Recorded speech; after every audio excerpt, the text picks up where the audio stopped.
Mario, 10 questions about spectacles. Mario's 10 questions about spectacles. So here we go. The first question. The earliest known use of corrective lenses, spectacles, dates to the late 13th century in Italy, where monks and scholars used convex glass lenses to read manuscripts.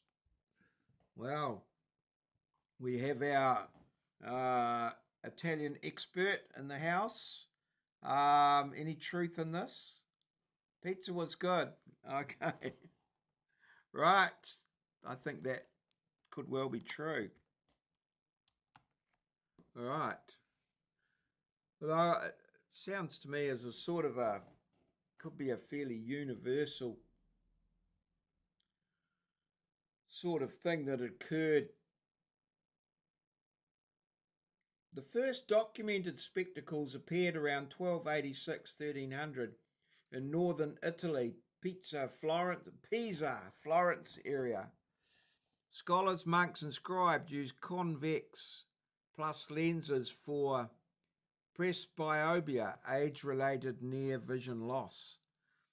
The Dominican friar Alessandro della Spina is credited with making them public, while Salvino Diamati is often named as the inventor in early records. Before this, single lenses, reading stones, were used since the 11th century, but paired spectacles were an Italian invention. Okay, there we go. Well, there we go. One up for Italy. Um, Pisa. Okay, as we go for the Italian word for spectacles is occhiali. Occhiali. And the first documented pair was made around 1286 in Pisa or Florence by Salvino Diamati or Alessandro della Spina. Right. Well, they sort of answered that in the first question, but either or, one of the two is responsible. You're right. Sort of close to Armani, but our mate, the Australian Italian, Salvino Armate. Yes. Right, true. You didn't pronounce it too well. Oh well. Yeah. We'll we'll get on with that. Okuali. Oh. Okuali. Oh. Okay. Right, T for true. Let's hope it's true then. um hmm.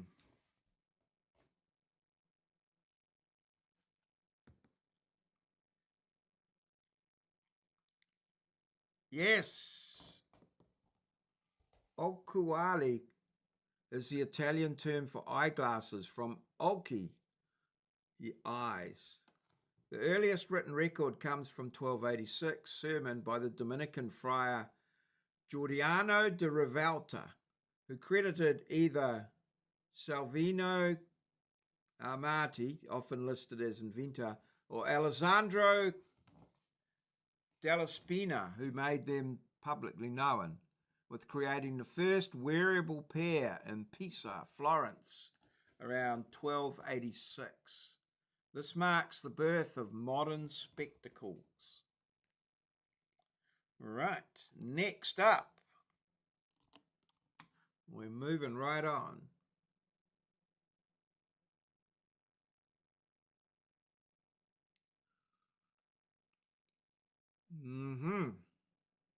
Benjamin Franklin invented bifocal lenses in 1784 by cutting the lower half of reading glasses and the upper half of distance glasses and gluing them together. Benjamin Franklin. Quite the inventor. And is he the face of the $100 note? I think he is. Ben Franklin. Fly a kite for Ben in an electrical storm. Wow. And he's gluing glasses, and sounds like my kind of guy, actually. Bit of this and a bit of that. Benjamin Franklin. Teeth true. Moz, I agree with Moz. Moving right along. Yes. Good old Benjamin Franklin. I don't know. Is he one of the ones on the Mount Rushmore? I'm not sure. Yes, Ben Franklin, frustrated by switching between two pairs of glasses, one for distance, one for reading, invented bifocals around 1784. He described cutting the lenses horizontally and joining the halves convex lower segment for near and concave upper for distance. He wrote about it in letters to friends, and the design quickly spread. Modern bifocals use a seamless line or progressive addition lenses, but Franklin's split method started it all. Okay, next question. 3 from 3. As we go to the next question. So far, so good with Grok. Yeah, I'm not too sure. I just want to do the questions maybe once a week. And the web crap of the week, I'm looking to do that on a Friday. Modern spectacle frames are most commonly made from acetate, a type of plastic derived from cotton and wood pulp. Titanium, stainless steel, or TR90, a lightweight, flexible nylon-based material. I'm happy with that. And so I'm looking for a third option for Wednesdays. I've got web crap of the week on Fridays, 10 questions on Monday. Not quite sure what I'm on something a bit different for Wednesday, but yeah, I'm just working on that one. Just have to see. It might be just 10 questions for now, and then we'll see if something else can develop something to fill in there. So question 4, just to make it a bit of variety and less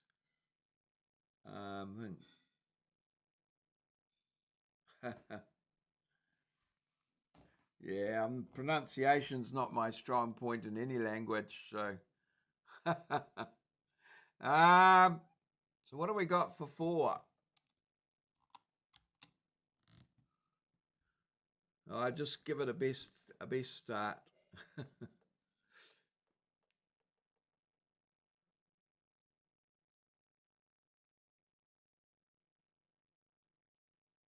Okay. Oh, did you just?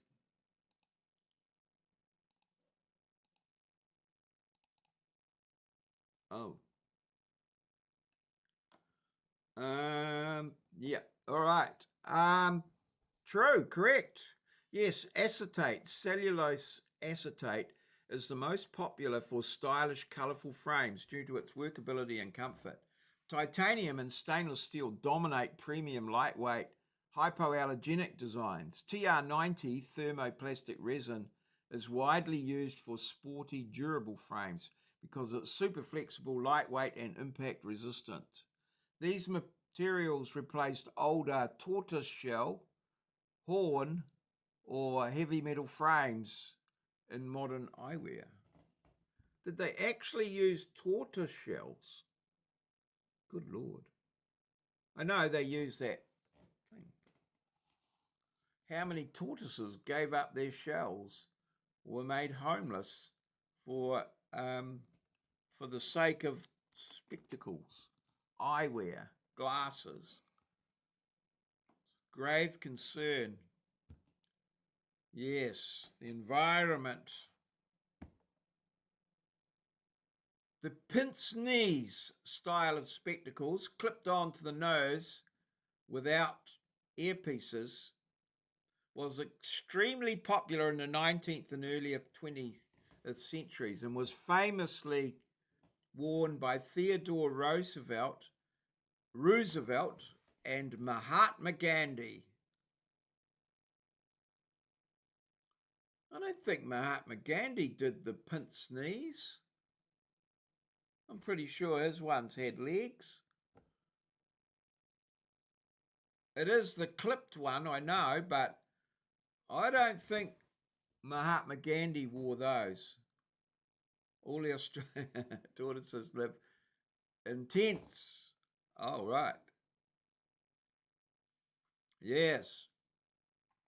I think there's a touch of untruth in this one. I've never seen Mahatma Gandhi with the ones that balance on your nose, the pince-nez.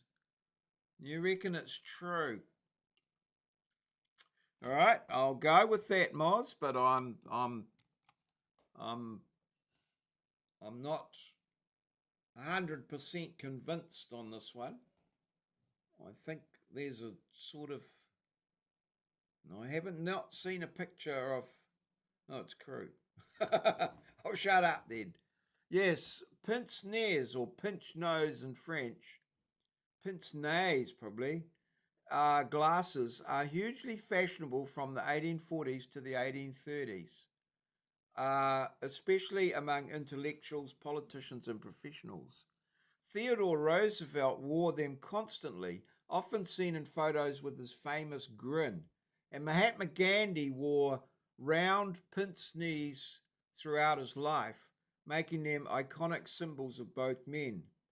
The style fell out of favour after World War II, when earpiece frames become more comfortable and practical. I have not seen a photograph of Mahatma Gandhi with the pince-nez on. But anyway, we managed to navigate that one very successfully due to my being unable to convince Moz that it was false and it was actually true. So, oh well. 5 true. Modern spectacle frames are most commonly made. We've had that one. That was question 4. You've gone backwards. Q6, please.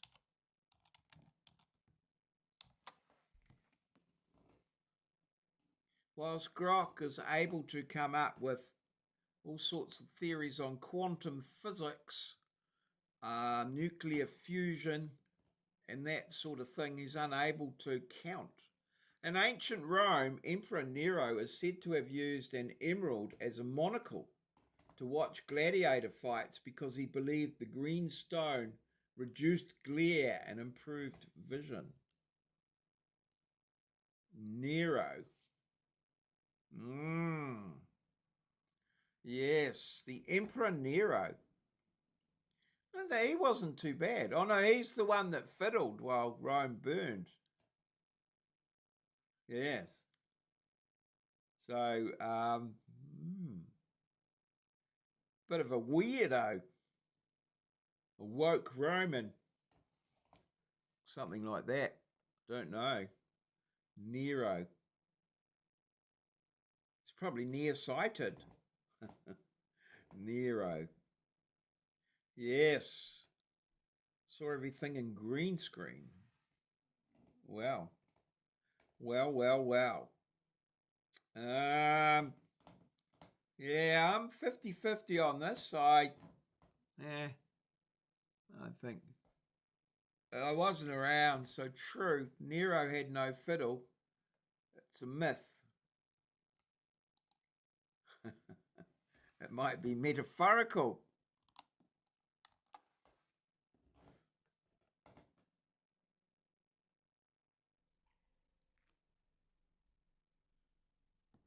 It might be metaphorical. True. According to Roman history, Pliny the Elder, Natural History book number 37. Emperor Nero watched gladiatorial games through a large emerald, Samigatus, held to his eye. Pliny notes Nero preferred it because his eyesight was poor and he believed the green stones soothed and sharpened vision, possibly reducing glare or acting as a primitive tinted lens. While likely exaggerated, this is one of the earliest recorded uses of a lens-like object for vision correction or comfort. Good old Nero. Wow, he wouldn't have been able to fiddle while he was holding his emerald in front of his eye. Next, question 7 from the... Here we go. 7. Question 7. Oh, no, Q7. Oh. I don't know, Grok.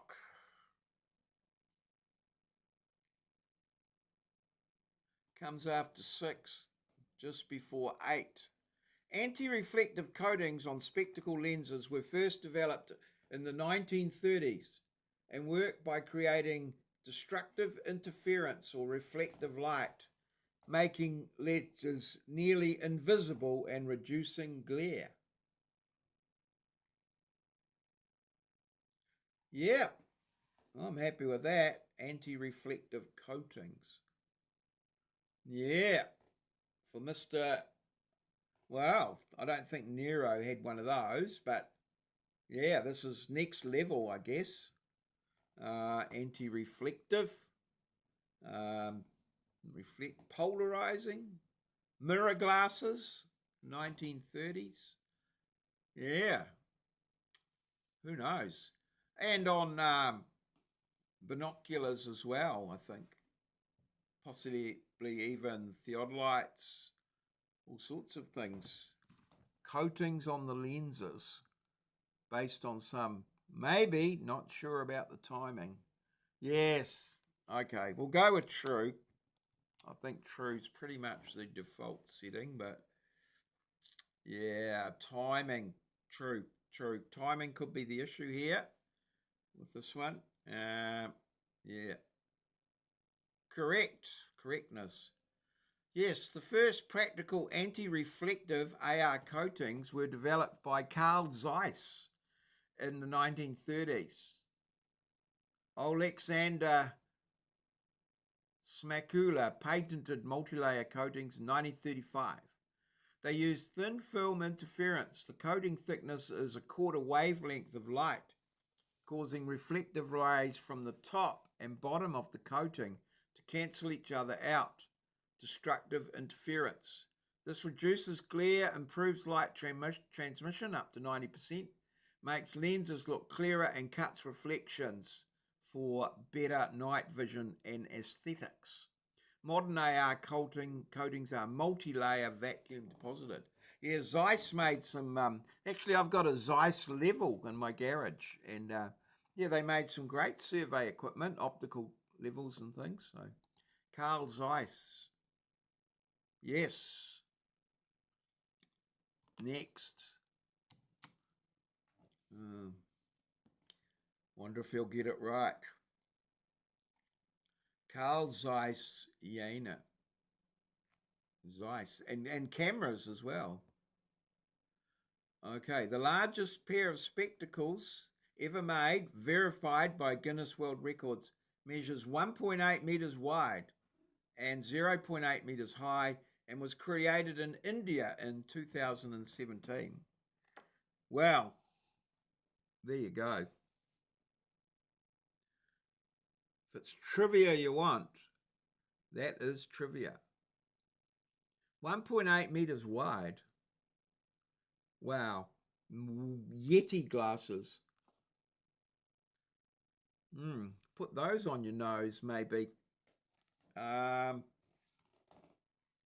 Could be pretty interesting, I would think. Yes. Hard to know. 2017. I can't say I saw it anywhere, but yeah, maybe someone should try and break that record.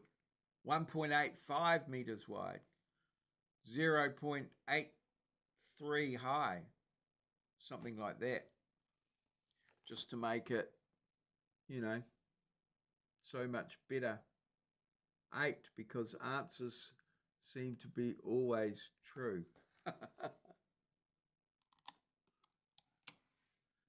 Number 8, question 8. Have you been studying the patterns?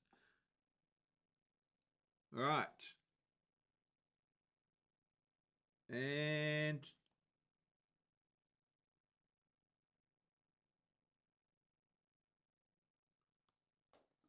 oh no.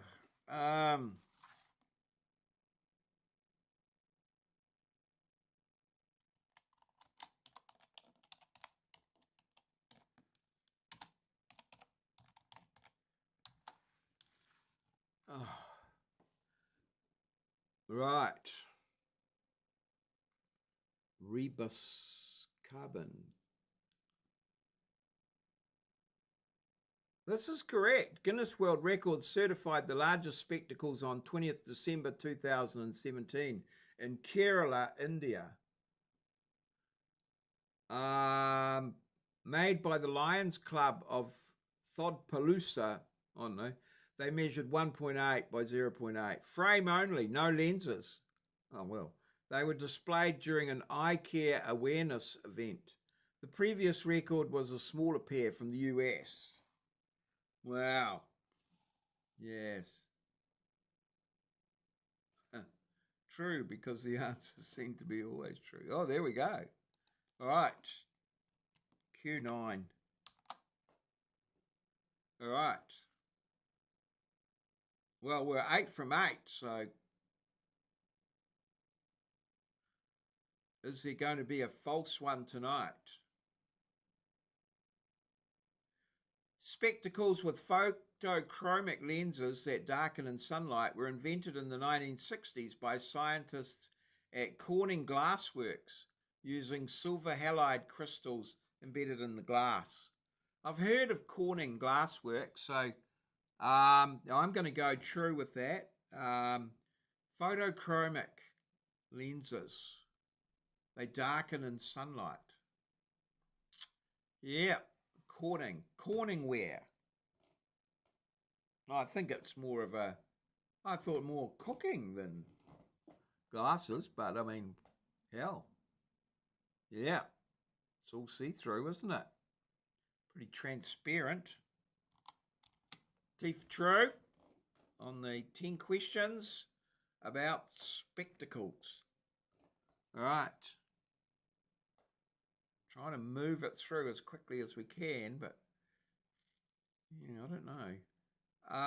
True, correct. Yes, Corning Glassworks, now Corning Incorporated, developed the first commercial photochromatic lenses in 1966. Trademarked as Photo Grey.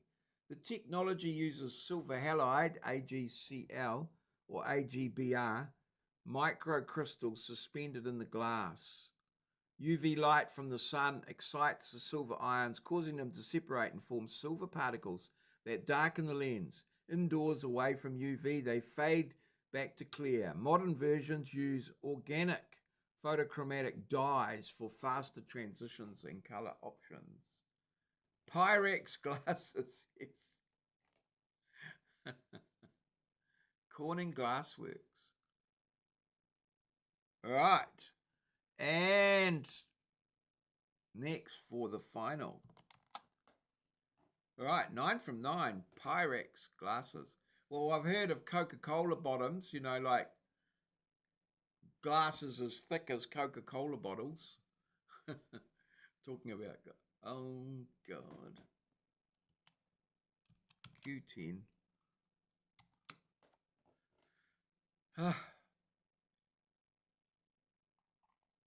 Right. On the 14th of February 1966, Oh, that's when Australia's dollars and cents. Huh.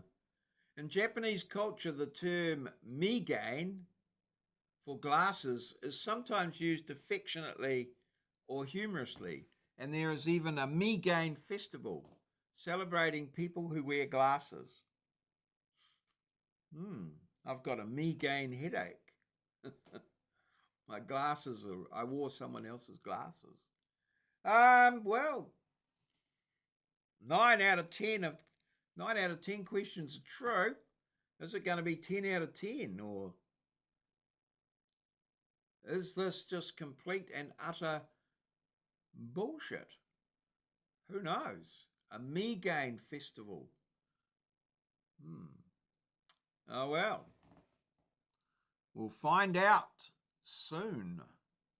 Soon as. True. Japs loves festivals. Yes. T for true. Okay. Come on, grok. Grinding away there.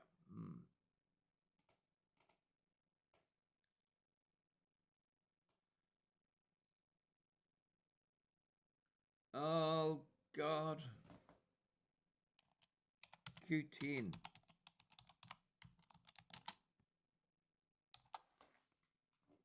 Come on, grok. Come on, Brad. What the hell? Damn. Shouting it.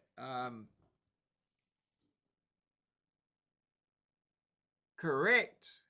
Yes, is the casual Japanese word for glasses. It's often used endearingly. Glasses are cool, sexy, or humorously in anime, manga, and everyday slang. The Migain Festival is a real event held in Sabi, Fuku Prefecture, Japan's eyewear capital since 2010. It celebrates glasses wearers with parades, contests, Miss Migain, photo ops, and events honouring eyewear fashion, culture, and industry. 10 out of 10. Visionary master of spectacles. Perfect score. You nailed it. Alrighty, there we go. We've done. Show us your grok. Yes. Okay, well, we did pretty well on that one. This has been Mario's 10 questions about spectacles.